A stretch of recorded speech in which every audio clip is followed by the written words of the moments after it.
My family and I went on a trip to the Swiss Alps. Suddenly, my daughter-in-law pushed my wife and me off a cliff. Lying there, barely conscious, I heard my wife whisper, "Don't move, pretend you're dead." When they left, she revealed the truth to me. "I'm glad to have you here. Follow my story until the end and comment the city you're watching from so I can see how far my story has reached. I never thought my own son would try to kill me. Not until I was lying broken on a rocky ledge in the Swiss Alps, blood trickling from my forehead, listening to my daughter-in-law Victoria's voice echoing from above. "Are they moving down there?" she called out, her tone strangely calm for someone who had just witnessed what should have been a tragic accident. "My name is Randall. I'm 66 years old, and 3 minutes ago I thought I was the luckiest man alive. I had my beloved wife Margaret beside me. We were on a dream vacation in Switzerland, and my son David had finally seemed to be showing genuine affection toward us. The alpine air was crisp, the mountains breathtaking, and for the first time in years, our family felt whole. Now I was lying on this narrow ledge 20 feet below the hiking trail, every bone in my body screaming with pain, trying to understand how a peaceful family photo opportunity had turned into this nightmare. It had started so innocently. We were standing near the edge of a scenic overlook, one of those picture-perfect spots that tourists dream about, the kind of place where families create memories that last forever. Margaret was adjusting her scarf against the mountain wind, and I was fumbling with the camera settings trying to capture the perfect shot of the four of us together. "Dad, let me help you with that," David had said, stepping closer. For a moment my heart swelled with warmth. My 35-year-old son rarely offered help anymore, rarely showed interest in spending time with us. This trip had been his idea, a surprise gift for our 40th wedding anniversary. "You and Mom deserve something special," he'd said when he'd presented us with the plane tickets 3 months ago. Victoria had been standing slightly apart from us, as she often did. My daughter-in-law had always been reserved, polite but distant. I'd attributed it to shyness, maybe cultural differences. She was elegant in that untouchable way some women possess, always perfectly dressed, always composed. But there was something about her smile that never quite reached her eyes, something that made me feel like I was being measured and found wanting. "Come closer, Victoria," Margaret had called out, her voice carrying that gentle warmth that had made me fall in love with her 42 years ago. "We want you in the photo, too." That's when everything changed. I remember Victoria's hand on my back, firm and sudden. I remember Margaret's startled gasp. I remember the sensation of falling, the rocks rushing toward us, and then the impact that knocked all the air from my lungs. The pain was immediate and overwhelming. My left shoulder felt like it was on fire, and I could taste blood in my mouth. But worse than the physical pain was the confusion, the disbelief that this was actually happening. Above us, I could hear footsteps, the crunch of gravel as they moved closer to the edge. "Can you see them?" David's voice drifted down, and there was something in his tone that made my blood run cold. Not panic, not the desperate worry of a son whose parents had just fallen off a cliff. He sounded impatient. That's when Margaret's hand found mine, her fingers ice-cold and trembling. "Randall," she whispered, her voice so quiet I could barely hear her over the wind. "Don't move. Don't make a sound." I turned my head slightly, just enough to see her face. Blood was running from a cut on her temple and her breathing was shallow and quick, but her eyes were alert, focused, and filled with something I'd never seen there before. Fear. "Margaret, what?" "Shh." Her grip on my hand tightened. "Trust me, we need them to think we're dead." The words hit me like another blow. Dead? Why would we need them to think we were dead? This was an accident, wasn't it? A terrible, horrible accident that— "I can see Dad's jacket," Victoria called down, her voice carrying clearly in the thin mountain air, the blue one. "What about movement?" David asked. There was a pause, then Victoria's response, "Nothing. They're not moving at all." I felt Margaret's body tense beside me. She was holding her breath, and I realized with growing horror that she was right. We needed to lie perfectly still. "Should we call for help?" David asked, but again, there was something wrong with his tone. The question sounded perfunctory, like he was going through motions. "The cell service is terrible up here," Victoria replied. "By the time we get back to the village and bring help— I mean, look at that drop and all those rocks." "You're right," David said after a moment. "There's no way they could have survived that fall." Survived. The word echoed in my mind, each syllable a knife twisting in my chest. My own son was standing up there, looking down at what he believed were his parents' broken bodies, and he was talking about survival like it was a math problem. "We should get back," Victoria said. "Tell the others what happened. There will be questions, investigations. We need to be prepared." "Yes," David agreed. This is tragic. Such a horrible accident. I could hear them moving away from the edge, their voices fading as they walked back toward the trail. But just before they disappeared completely, I caught one last exchange. "Do you think," David started. "Don't," Victoria cut him off sharply. "Don't second-guess this now. It's done." Then silence. Margaret and I lay there for what felt like hours but was probably only minutes, listening to the wind and the distant sound of birds. My mind was reeling, trying to process what I'd just heard. This wasn't an accident. Victoria had pushed us, deliberately. And David. David had known.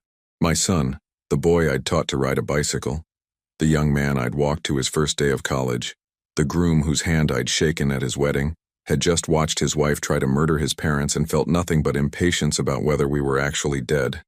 "Margaret," I whispered when I was sure they were gone. "How did you know?" She turned to look at me, and in her eyes I saw a pain that had nothing to do with the fall. "Because I've been watching her poison you for months." The words hung in the mountain air between us like a death sentence. Poison. My wife of 40 years had just told me that our daughter-in-law had been poisoning me. "What are you talking about?" I whispered, my voice barely audible over the wind rushing through the alpine peaks above us. Margaret's hand was still gripping mine, and I could feel her trembling. Blood had dried on her temple, and her usually perfect silver hair was matted against her head. But her eyes were sharp, focused, and filled with a terrible clarity. "The headaches you've been having," she said quietly. "The nausea, the memory lapses, the way you've been so tired lately, so confused sometimes. I thought it was just age at first, maybe early signs of—" She couldn't finish the sentence. I stared at her, my mind struggling to process what she was saying. For the past 6 months, I had been experiencing exactly what she described. Headaches that came out of nowhere and lasted for hours. Waves of nausea that would hit me at random times during the day. Moments where I would walk into a room and forget completely why I was there. The doctor said it was normal, I managed. Stress from retirement, getting older. "Dr. Harrison never saw you," Margaret said, her voice barely above a whisper. "Victoria always insisted on taking you to her friend, that Dr. Richards. Remember, she said he was a specialist, that he understood these kinds of issues better." The memory came flooding back. Victoria had been so concerned, so caring. She'd researched doctors, made appointments, even driven me to the consultations herself when Margaret was visiting her sister in Florida. Dr. Richards had been young, confident, reassuring. He'd prescribed medication for the headaches, vitamins for the fatigue, and had told me that what I was experiencing was completely normal for a man my age. "But the medicine helped," I said weakly. "The pills Victoria picked up from the pharmacy." Margaret's grip on my hand tightened. "Randall, I need you to think carefully. When did the symptoms start?" I closed my eyes, trying to remember. The pain in my ribs was making it hard to concentrate, but I forced myself to focus. It was around Christmas time, right after Victoria moved in with David. "Right after she started cooking for us twice a week," Margaret said. "Right after she began bringing you your morning coffee in bed on Sundays. Right after she insisted on organizing your pill box for you." The pieces began falling into place, each one more horrifying than the last. Victoria had inserted herself into our routine so gradually, so naturally, that I'd barely noticed. She'd been the perfect daughter-in-law, thoughtful and caring. When Margaret had her book club meetings on Wednesday evenings, Victoria would stop by with dinner. When I mentioned having trouble sleeping, she'd brought over herbal tea that was supposed to help. "The tea," I said suddenly, "that special blend she ordered online. She said it was from Switzerland, that it would help with my insomnia." "I found the empty containers in her car," Margaret said. "Last week, when she asked me to get her purse from the back seat, there were 4 empty bottles of something called Sleepies tucked under the seat. But Randall, when I looked up the ingredients online, it wasn't just herbal tea. It contained traces of arsenic." Arsenic. The word hit me like a physical blow. I'd read about it in detective novels, seen it in movies. The classic poison, tasteless and odorless, administered in small doses over time to avoid detection. "That's impossible," I said, but even as the words left my mouth, I knew they weren't true. The evidence was all there, had been all along. I'd just been too trusting, too naive to see it. "I wanted to be wrong," Margaret continued, her voice breaking slightly. God, how I wanted to be wrong. But then I started watching more carefully. The way she always insisted on serving your food first. The way she'd bring you water when you took your evening medication. The way your symptoms always seemed worse after she visited. I thought about the past few months, about the gradual decline in my health and energy, about the way Victoria had seemed so concerned, so helpful, about how David had praised her for taking such good care of his aging parents. But why? I asked. What could she possibly gain from? I stopped mid-sentence as another realization hit me. The phone call from my brother Robert's lawyer last week.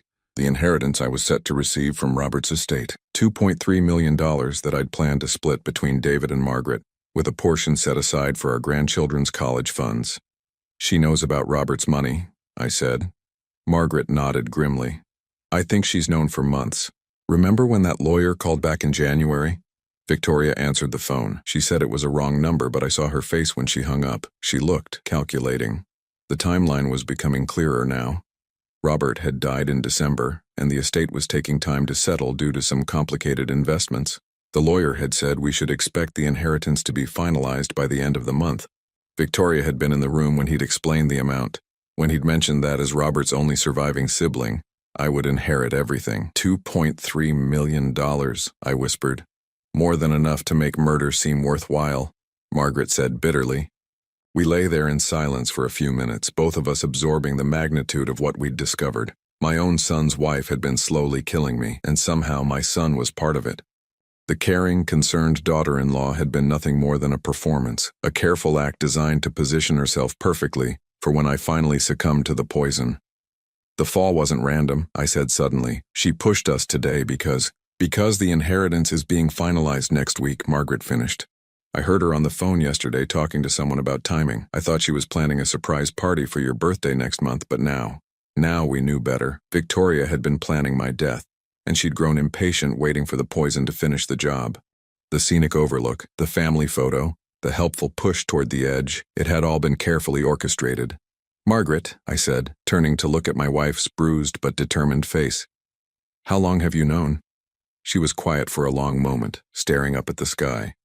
I started suspecting about 2 months ago. You were getting worse so quickly and the doctors couldn't find anything wrong. Then I noticed the way Victoria watched you when you ate, like she was, waiting for something. Why didn't you tell me? Because I hoped I was being paranoid. Because she's our son's wife and David loves her so much. Because accusing someone of attempted murder without proof is. She trailed off, then met my eyes. And because I was afraid you wouldn't believe me. The worst part was, she would have been right. If Margaret had come to me 2 months ago with accusations about Victoria poisoning me, I would have dismissed it as jealousy or paranoia. I would have defended Victoria, assured Margaret that she was imagining things. I would have chosen denial over the horrible truth. We need to get out of here, I said, trying to sit up and immediately regretting it as pain shot through my ribs. Carefully, Margaret warned. We can't let them see us from the trail. As we began the painful process of assessing our injuries and figuring out how to climb off this ledge without being spotted, one thought kept racing through my mind. If Victoria was willing to push us off a cliff to speed up my death, what would she do when she discovered we'd survived? It took us nearly 2 hours to make our way off that ledge. Every movement sent waves of pain through my battered body, but the physical agony was nothing compared to what Margaret told me as we carefully picked our way down the rocky slope, staying hidden from the main trail above. David's been stealing from your business accounts, she said quietly, as we paused behind a cluster of pine trees. For over a year now. I stared at her, feeling like I'd been punched in the stomach all over again. What? Margaret pulled a folded piece of paper from her jacket pocket, her hands shaking as she unfolded it. Even in our desperate situation, she'd somehow managed to save this evidence. I've been tracking the withdrawals, small amounts at first, 500 here, 1,000 there, but in the past 3 months it's escalated. 20,000 in February, 15,000 in March. The numbers swam before my eyes. David had access to the business accounts because I'd added him as a signatory 2 years ago. When I'd started talking about retirement, I'd wanted him to gradually take over the family construction company to learn the financial side of the business. I'd trusted him completely. How much? I asked, though I wasn't sure I wanted to know. As of last week, $87,000. The amount hit me like a sledgehammer. $87,000. More than most people made in 2 years, stolen by my own son from the business I'd spent 35 years building. There's more, Margaret continued, her voice barely audible over the wind. I hired a private investigator 3 weeks ago. I had to know what was happening to our family, why you were getting sicker, why David seemed so distant lately. A private investigator, my practical, trusting wife had been driven to hire a stranger to spy on our own family. The thought made my chest tighten with shame and grief. What did he find? Margaret reached into her other pocket and pulled out a manila envelope, creased and dirty now from our fall. David's been gambling, not just casual weekend poker games. He owes money to some very dangerous people. The investigator followed him to an underground casino in the warehouse district. High-stakes games, the kind where they break your legs if you don't pay. I closed my eyes, leaning back against the rough bark of a pine tree. My son, the boy who'd been afraid of his own shadow until he was 12, was mixed up with criminals. The same son who'd called me old-fashioned for keeping a gun in the house, who'd lectured me about the dangers of gambling when the state lottery started. How much does he owe? $150,000. The number made my head spin.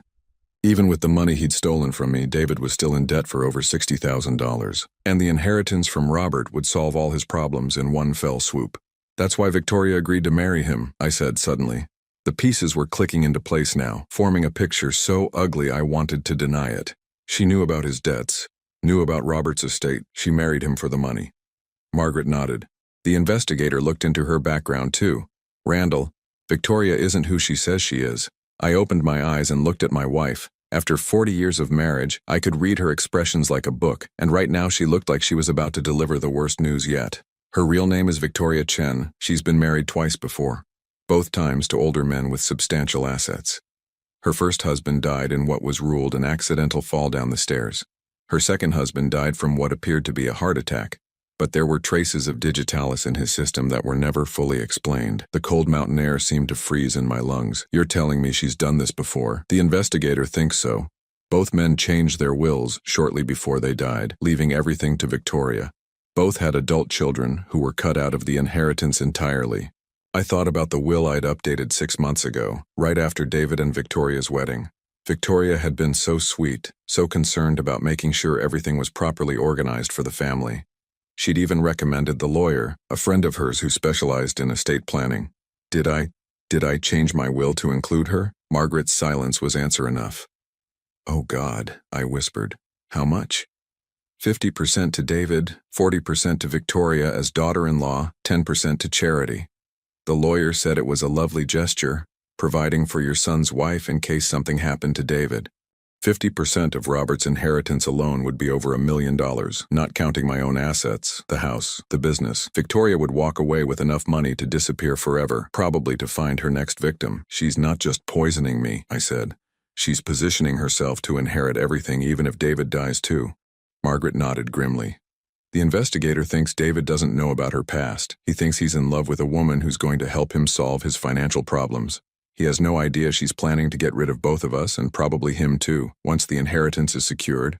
We sat in silence for several minutes, both of us absorbing the magnitude of what we'd discovered. This wasn't just about greed or desperation. Victoria was a serial killer, and David was both her accomplice and her next victim. The question is, Margaret said finally, does David know about the poisoning? I thought back to the conversation I'd overheard from the cliff, the way David had sounded when he'd asked about calling for help. There had been nervousness in his voice, but also something else. Relief, maybe, or impatience. I think he knows she's killing me, I said slowly, but I don't think he knows she's planning to kill him too. What do we do? It was a question I'd never thought I'd have to answer. How do you fight back against your own family? How do you protect yourself from the people you love most? I looked at Margaret, at this woman who'd stood by me for 4 decades, who'd suspected something was wrong and had the courage to investigate even when it meant discovering the worst about our son. She was sitting there with blood dried on her face, probably with broken ribs and a concussion, but her eyes were clear and determined. We can't go to the police, I said. Not yet. They think we're dead, which gives us an advantage. If we surface now, Victoria will just claim the fall was an accident and we're suffering from head injuries or delusions. And David will back her up, Margaret added. So we need proof. Real evidence. Not just suspicions and circumstantial connections.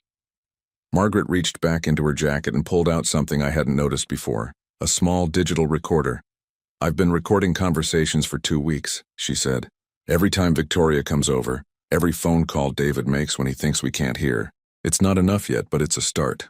I stared at the device in her hands, this tiny machine that represented my wife's desperate attempt to save our lives and expose the truth about our family. We need to get back to the village without being seen, I said. Let them think we're dead while we figure out how to prove what they've done. Margaret nodded, then looked at me with an expression I'd never seen before. It was love and determination mixed with something harder, something that reminded me of the steel that had helped her build a successful real estate business from nothing. Randall, she said quietly, when this is over, we're not just going to expose them, we're going to make sure they lose everything, just like they tried to take everything from us. As we began making our way carefully down the mountain, staying hidden from the trails where David and Victoria might still be searching, I realized that my wife was right. This wasn't just about survival anymore, it was about justice. We found shelter in an abandoned mountain cabin about 2 miles from the main trail. It was nothing more than 4 walls and a leaking roof, but it was hidden and dry, and most importantly, David and Victoria would never think to look for us there. Margaret tended to my injuries as best she could with torn fabric from her jacket and water from a stream that ran behind the cabin. My ribs were definitely cracked, and I was pretty sure I had a concussion, but we were alive. That was more than Victoria had planned for. As night fell and the temperature dropped, Margaret pulled out her phone. No signal, as expected in these mountains. But she'd been smart enough to download everything she'd discovered before we left for this trip. "Show me what else you found," I said, settling carefully against the cabin wall. Margaret scrolled through files and photos she'd saved to her phone. The private investigator was very thorough. "Look at this." She showed me a series of photographs taken at what appeared to be a law office. In one, Victoria was shaking hands with a man in an expensive suit. In another, she was signing documents. The timestamp showed these photos were taken just 2 days ago, while Margaret and I had been packing for our anniversary trip. "She met with a lawyer while we were getting ready to leave," Margaret explained. "Not the same one who helped you change your will. This is a different firm, one that specializes in what they call inheritance disputes." I studied the photos, feeling my stomach clench. "She's already planning to contest something, or preparing to defend against challenges to your will," Margaret said. The investigator managed to get some information about what they discussed. Apparently, Victoria was asking about the legal process for inheriting when the deceased has no surviving immediate family. The words hit me like ice water. No surviving immediate family. That meant she was planning to eliminate not just me, but David too. Margaret swiped to the next set of photos, and I felt my blood turn cold. These showed Victoria at what looked like a pharmacy, but not the usual chain store where she'd claimed to pick up my medications. "This is a compounding pharmacy," Margaret explained. "They specialize in custom-mixed medications." The investigator followed her there 3 times over the past month. What was she getting? That's where it gets interesting. The investigator couldn't get the exact details without a warrant, but he noticed she always paid in cash and left with small unmarked containers. The same type of containers I found in her car. I stared at the photos, seeing Victoria's face in profile as she spoke to the pharmacist. She looked calm, businesslike. This was routine for her. "There's something else," Margaret said quietly. "About David." She scrolled to a new set of photos and my heart broke all over again. These showed my son at the underground casino she'd mentioned earlier, but there were other photos too. David meeting with men in expensive cars. David looking scared, desperate. David handing over envelopes that were obviously full of cash. "The people he owes money to aren't just casino operators," Margaret said. "They're connected to organized crime. The investigator thinks David borrowed money from loan sharks to pay gambling debts, and now he owes money to people who don't just break legs. They kill." I closed my eyes, trying to process everything. My son wasn't just a gambling addict who'd stolen from me. He was in debt to killers desperate enough to participate in murdering his own parents. "How long has this been going on?" The investigator traced the gambling back about 2 years, but the borrowing from dangerous people, that started about 8 months ago. Right around the time David started talking about how much he loved Victoria, how she was helping him become a better man. 8 months ago. That was when David had started seeming different, more distant but also more confident. I'd attributed it to happiness in his marriage, maturity. Instead, he'd been spiraling deeper into a world I couldn't have imagined. "She knew," I said suddenly. "Victoria knew about his debts before they got married. She sought him out because he was vulnerable." Margaret nodded. "The investigator thinks so too. David's been posting about his financial problems on social media for over a year, complaining about work, about not having enough money. Victoria would have seen those posts, realized he was the perfect target. A desperate man with wealthy parents and a gambling addiction," I said bitterly. She probably couldn't believe her luck. Margaret showed me more photos, these ones of Victoria with other people I didn't recognize. Men and women in expensive clothes meeting at upscale restaurants and hotel bars. "The investigator thinks she's part of a network," Margaret said. "People who target families with substantial assets. They find vulnerable family members, exploit their weaknesses, and systematically eliminate anyone who stands between them and inheritance money." The idea made me feel physically sick. Victoria wasn't just a serial killer. She was part of an organized group that specialized in destroying families from the inside. How many families have they done this to? The investigator couldn't get exact numbers, but he identified at least 4 other cases in the past 5 years where similar patterns emerged. Older, wealthy individuals dying under suspicious circumstances, with new family members inheriting substantial amounts. I thought about all the times Victoria had been so helpful, so caring. The way she'd insisted on cooking for us, on organizing my medications, on being involved in every aspect of our lives. It had all been calculated, professional. What about the police? Haven't they noticed these patterns? Margaret sighed. The deaths happen in different states, different jurisdictions, and they're usually ruled accidental or natural causes. Poison is hard to detect if you're not looking for it specifically, and falls can always be explained as accidents. We sat in silence for a while, both of us overwhelmed by the scope of what we'd discovered. This wasn't just about our family anymore. Victoria and her associates were professional killers, and we'd stumbled into the middle of their operation. Margaret, I said finally, we can't just expose Victoria and David. We need to stop this entire network. She looked at me, and I could see the same determination in her eyes that I was feeling. The investigator gave me contact information for an FBI agent who specializes in inheritance fraud, she said. Someone who's been tracking these kinds of cases for years. But we need more evidence than we have now. Evidence that could get us killed if they discover we're still alive. Margaret pulled out the digital recorder again. That's why we need to be smart about this. We let them think they succeeded. We gather the evidence we need, and then we make sure they pay for everything they've done, not just to us, but to all their victims. I looked at my wife, this woman who'd been by my side for 40 years, and realized I was seeing a side of her I'd never known existed. She wasn't just angry or hurt. She was coldly, calculatingly furious, and she was ready to take down everyone who'd threatened our family. What do you need me to do? Margaret smiled, but it wasn't the warm, gentle smile I'd fallen in love with decades ago. This was something sharper, more dangerous. First, we need to get back to civilization without being seen. Then we need to make contact with that FBI agent. And then we need to convince David and Victoria that we're really dead long enough to catch them in the act. As we prepared to spend the night in that cold, leaking cabin, planning our next moves, I realized that tomorrow would mark the beginning of the most dangerous game of our lives. But for the first time since we'd fallen off that cliff, I felt something other than fear and betrayal. I felt hope.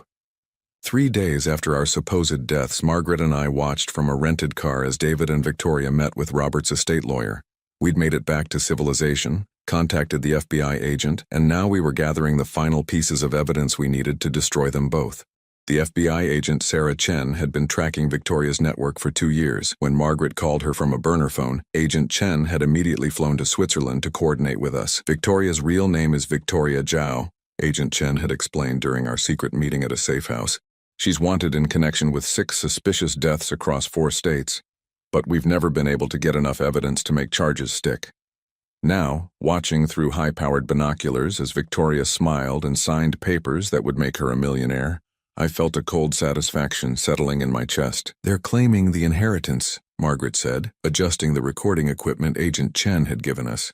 David just showed them our death certificates. Death certificates that had been remarkably easy to obtain. A few bribes to the right officials, some falsified medical reports, and officially, Margaret and I had died from injuries sustained in our fall. Victoria had been thorough, professional. She'd done this before. My phone buzzed with a text from Agent Chen. Are you getting clear audio? I looked at Margaret, who nodded and gave me a thumbs up. The recording equipment was picking up everything through the law office's windows. $2.3 million, we heard Victoria saying clearly, to be divided according to Randall's last will and testament, 50% to David Holloway and 40% to Victoria Holloway as surviving daughter-in-law. What about the remaining 10%? The lawyer asked. That was designated for charity, David said, and I could hear the eagerness in his voice even from across the street. But given the circumstances, we'd like to redirect that to cover funeral expenses and estate management costs. They were stealing even the money I'd wanted to give to charity, the 10% that was supposed to go to the children's hospital where I'd volunteered for 15 years. Of course, the lawyer said. Very reasonable under the circumstances. Victoria leaned forward in her chair. There is one other matter. Randall's business accounts and assets. Since David was a signatory on those accounts, we'll need to transfer everything into David's name immediately. Actually, the lawyer said, shuffling through papers, there's a notation here about some irregularities in the business accounts that were flagged for investigation. I saw David's body language change instantly. His shoulders tensed and he shot a nervous glance at Victoria. What kind of irregularities? Victoria asked, her voice sharp. Some large withdrawals over the past year that weren't properly documented. The bank flagged them for review before the inheritance could be processed. This was perfect. Agent Chen had arranged for the bank to delay processing while we gathered evidence. David was about to reveal himself completely. Those withdrawals were legitimate business expenses, David said quickly. Dad asked me to handle some cash transactions for tax purposes. The lie came so easily, so smoothly. This was my son, claiming I'd asked him to commit tax fraud to cover up his theft. Victoria placed a hand on David's arm, a gesture that looked supportive, but I could see her fingers digging into his sleeve. A warning. Perhaps we should postpone this discussion, she said sweetly. David is still grieving his parents' tragic death. It's difficult for him to focus on these details right now. Of course, the lawyer said sympathetically. We can schedule another meeting next week. As they prepared to leave, I heard Victoria whisper something to David that made my blood run cold. We need to talk. You're going to ruin everything. Margaret and I followed them at a distance as they drove to David's house. Our house, technically, though I'd signed it over to him 6 months ago as part of what I'd thought was smart estate planning. Another decision Victoria had encouraged. We parked down the street and activated the long-range listening device Agent Chen had provided. What we heard through their living room window was the final confirmation of everything we'd suspected. "You idiot," Victoria hissed the moment they were inside. "Do you have any idea how much attention you've drawn to those accounts?" "I was careful," David protested. "Small amounts spread out over time. $87,000 isn't small amounts, you moron. And now the bank is investigating right when we need clean access to the inheritance. So what do? We stick to the plan. The investigation will find that your father authorized those withdrawals before he died. I've already prepared the forged documents." Forged documents. Agent Chen's recording equipment was capturing every word. "What about the other thing?" David asked, and his voice dropped to a whisper. The poison. What if they test the bodies?" "They won't," Victoria said confidently. "Mountain falls cause massive trauma. No one's going to look for poison in a couple of accident victims, and even if they did, the arsenic levels have probably dropped enough by now to seem incidental." "I still can't believe we actually did it," David said, and I could hear him pacing. "I keep thinking they're going to walk through that door." "They're not walking through any door," Victoria snapped. "They're dead, David, splattered on rocks at the bottom of a cliff. And in 2 weeks, we'll have enough money to pay off your debts and disappear somewhere with no extradition treaties." Disappear. So the plan had always been to take the money and run, leaving David's debts and probably David himself behind. "What about the other families?" David asked. "The people you worked with before? Are they getting a cut?" "That's not your concern," Victoria said, her voice turning dangerous. "Your job was to provide access to your parents and keep your mouth shut. You've barely managed the first part."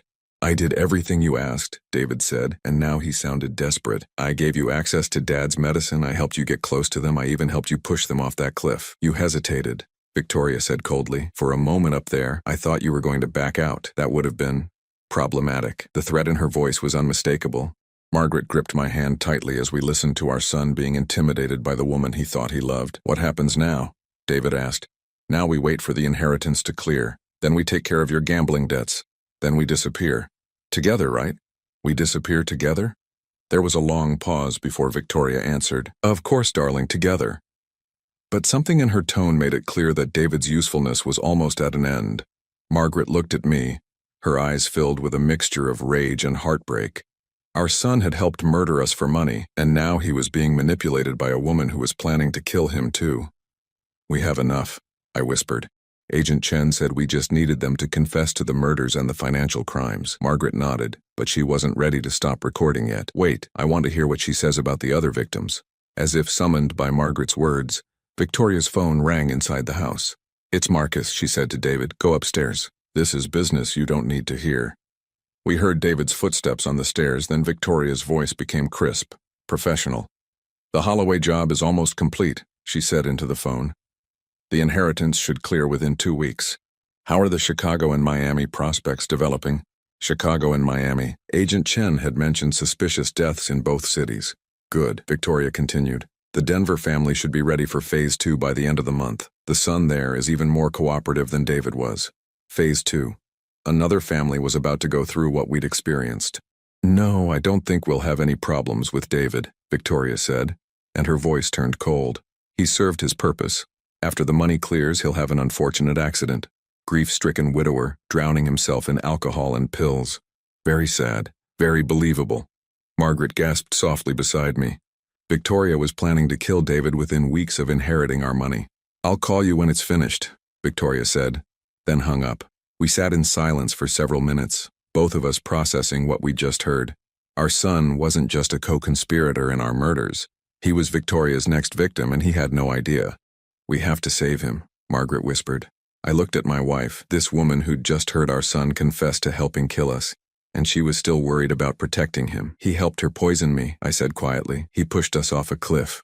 She manipulated him, Margaret said firmly. He's in debt to criminals, scared, desperate. She took advantage of that. I wanted to argue, to point out that David had made choices, that fear didn't excuse attempted murder, but looking at Margaret's face, I realized she was right about one thing. Whatever David had done, he didn't deserve to die for it. Agent Chen needs to move now, I said, before Victoria kills David and disappears. Margaret nodded, reaching for the secure phone Agent Chen had given us. It's time to come back from the dead. 2 weeks later, I stood in the hallway outside a federal courtroom, watching as Victoria Zhao was led away in handcuffs. She'd maintained her composure throughout the trial, but when the judge read the verdict, guilty on 6 counts of murder in the first degree, conspiracy to commit murder, and racketeering, something finally cracked in that perfect facade. She looked directly at me as the bailiff guided her toward the door, and for the first time since I'd known her, I saw genuine emotion in her eyes. Not remorse, not guilt, but pure, undiluted rage. This isn't over, she mouthed silently. I stared back at her without flinching. Yes, it is. Agent Chen had moved fast once we'd given her the recordings. Within hours of our phone call, federal agents had arrested Victoria, David, and 3 other members of her network. The evidence we'd gathered, combined with what the FBI had been collecting for 2 years, was overwhelming. David's situation was more complicated. His lawyer had negotiated a plea deal, 25 years in federal prison in exchange for his full cooperation in identifying other victims and ongoing targets of Victoria's network. It wasn't enough, not nearly enough, but it was something. Margaret appeared beside me, carrying 2 cups of coffee from the courthouse cafeteria. She looked older than she had 6 months ago, more fragile, but there was a strength in her eyes that hadn't been there before. "How are you feeling?" she asked, handing me one of the cups. "Tired," I said honestly. "Relieved. Angry. I'm not sure I know how to feel normal anymore." The past 2 weeks had been a whirlwind of depositions, testimony, and media attention. The story of our staged deaths and the murder for inheritance network had made national news. I'd had to relive the moment of our fall, the betrayal, the poisoning, over and over again for prosecutors, agents, and reporters. The prosecutor said they've identified at least 12 other victims across 7 states, Margaret said quietly. 12 families destroyed by Victoria's network. 12 families, 12 people who'd trusted the wrong person, who'd been murdered by people they'd welcomed into their homes. The scope of it still took my breath away, and the other targets they were working on, all safe now. The FBI arrested the entire network yesterday. Victoria's boss, Marcus Chen, is facing life without parole. The woman in Denver, the man in Chicago, the couple in Miami, they're all in custody. I nodded, feeling some of the tension finally leaving my shoulders. It was over, really over. "What about the money?" I asked. Margaret smiled, and for the first time in months, it was her real smile. "Robert's inheritance has been released to us, along with all the money David stole from your business accounts. Plus, the FBI recovered assets from Victoria's previous victims. We're wealthy, Randall. Very wealthy. $2.3 million from Robert, plus the recovered stolen funds, plus restitution from the criminal network. It was more money than we'd ever dreamed of having. I've been thinking about what to do with it," Margaret continued. "I want to set up a fund for families affected by inheritance fraud. Help other people who've been targeted by networks like Victoria's." I looked at my wife, this woman who'd saved our lives through her suspicion and determination, and felt my love for her deepen in ways I hadn't thought possible. "That's perfect," I said. We walked out of the courthouse together, past the reporters and cameras, past the crowd of curious onlookers. Margaret had insisted we give one final statement to the media, not for attention, but to warn other families about the signs we'd missed. "Trust your instincts," she'd told the cameras that morning. "If something feels wrong about a new person in your family's life, investigate. Don't let politeness or fear of seeming paranoid prevent you from protecting the people you love." As we reached our car, my phone buzzed with a text message. For a moment, my heart raced. Old habits from the weeks of fear and paranoia. But the message was from Agent Chen. "David wants to see you. Says he has something important to tell you before sentencing next week." I showed the text to Margaret.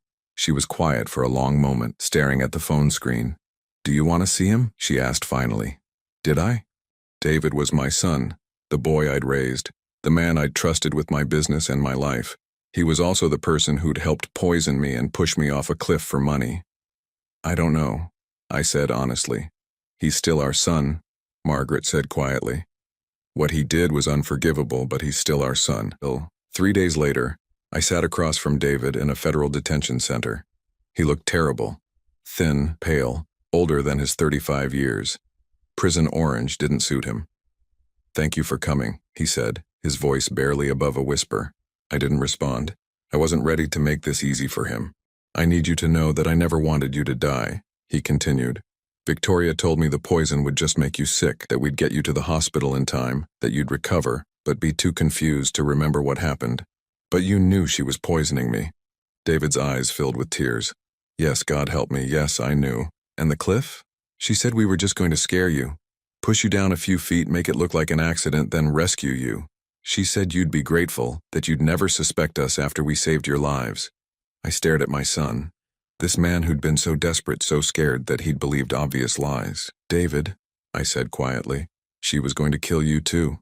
After the inheritance cleared, you were going to have an accident." His face went white. "What?"